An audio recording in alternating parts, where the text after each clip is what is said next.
এগুলো রাডার ফাঁকি দিতে পারে, সুপারসনিক গতিতে চলতে পারে এবং সেন্সরের মাধ্যমে রিয়েল টাইম তথ্য বিশ্লেষণ করে তাৎক্ষণিক সিদ্ধান্ত নিতে পারে, সেগুলোই পঞ্চম প্রজন্মের যুদ্ধ বিমান।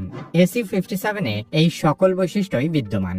এটি চতুর্থ প্রজন্মের বিমানগুলোর কৌশলগত ও প্রযুক্তিগত সুবিধার তুলনায় অনেক বেশি এগিয়ে। SU-57 দেখতে কিছুটা F-22 র্যাপটরের মতো হলেও এটি ওজনে অনেক হালকা এবং আকারে বেশ বড়। খালি অবস্থায় এর ওজন 18,500 কেজি এবং এটি সর্বোচ্চ 35 টন ওজন সহ শব্দের দ্বিগুণ গতিতে উঠতে পারে। শব্দের চেয়ে কম গতিতে এটি প্রায় 3,500 কিলোমিটার এবং শব্দের চেয়ে বেশি গতিতে 1,500 কিলোমিটার পথ অতিক্রম করতে পারে। সেই সাথে এটি 10,300 কেজি জ্বালানি বহন করতে পারে। SU-57 এর অন্যতম গুরুত্বপূর্ণ দিক হল এর সুপার ক্রুজ সক্ষমতা, অর্থাৎ এটি বিশাল আকৃতির ইঞ্জিন ছাড়াও শব্দের চেয়ে বেশি গতি তুলতে পারে। এর দুটি স্যাটার্ন AL-41F1 ইঞ্জিনে রয়েছে 3D থ্রাস্ট ভেক্টরিং, যার সাহায্যে এটি আকাশে ঘুরপাক খেতে পারে এবং হঠাৎ দিক পরিবর্তন করতে পারে, যা ডগ ফাইট বা কাছাকাছি লড়াইয়ে অত্যন্ত কার্যকর। এই ইঞ্জিনের কারণে এটি পেগাসাস কোবরা, কুলবিট, বেল ম্যানুভারের মতো দুর্দান্ত রণকৌশল দেখাতে পারে। সহজ করে বলতে গেলে এই বিমানের দুটি শক্তিশালী ইঞ্জিনের মাধ্যমে বিমানগুলো আকাশে কাটাকাটি খেলার মতো ঘুরপাক খেতে পারে। এইসব কৌশল দেখলে শত্রুপক্ষ ভয়ে কাঁপতে বাধ্য। SU-57 বিমানগুলো এমনভাবে ডিজাইন করা হয়েছে যে শত্রুর রাডারে এটি সহজে ধরা পড়ে না।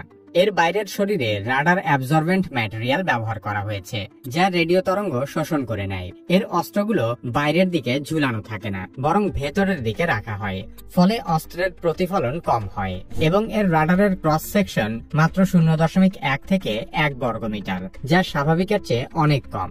সেই সাথে SU-57 এর নিজস্ব রাডার ব্যবস্থাও আছে। এতে এক্স ব্যান্ড এবং এল ব্যান্ড রাডার রয়েছে, যা একসাথে 60টি লক্ষ্যবস্তুকে পর্যবেক্ষণ করতে পারে। এর পাখার দুই পাশে ও লেজের দিকেও রাডার বসানো হয়েছে। এটি শুধুমাত্র শত্রু বিমান শনাক্তই করতে পারে না, বরং ইলেকট্রনিক যুদ্ধও করতে পারে।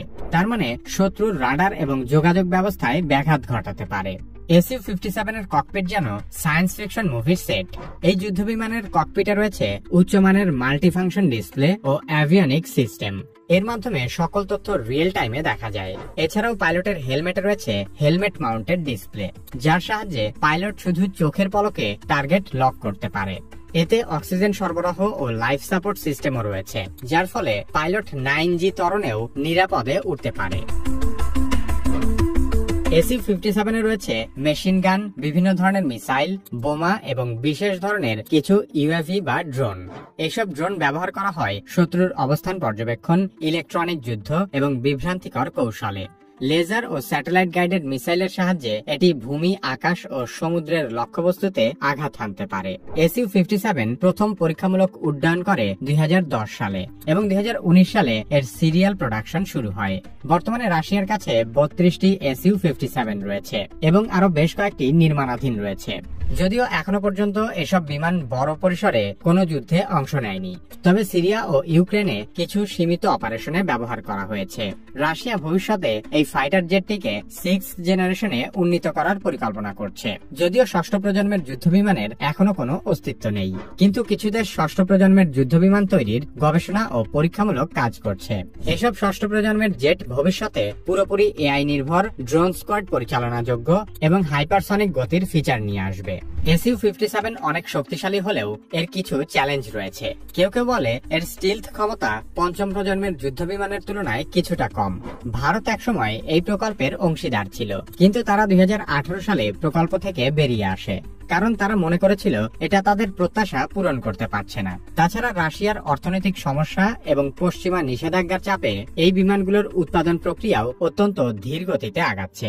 তবে রাশিয়া হাল ছাড়ছে না, তারা একে আরো উন্নত করে বিদেশেও বিক্রি করার চেষ্টা করছে। SU-57 হলো রাশিয়ার আধুনিক যুদ্ধ বিমানের নতুন চেহারা। এটা শুধু একটি যুদ্ধ বিমান নয়, এটি রাশিয়ার প্রযুক্তি ও কৌশলগত সক্ষমতার প্রতীক। এসব বিমানের রাডার ফাঁকি দেওয়ার ক্ষমতা, সুপারসনিক গতি, উন্নত সেন্সর সিস্টেম এবং ইলেকট্রনিক যুদ্ধ সক্ষমতা সবকিছু মিলিয়ে এটি ভবিষ্যতের যুদ্ধ বিমানের পথ প্রদর্শক হয়ে উঠতে পারে। তবে বাস্তব যুদ্ধে বিমানগুলো কতটা সফল হবে সেটি দেখার জন্য আমাদের আরো কিছুটা সময় অপেক্ষা করতে হবে।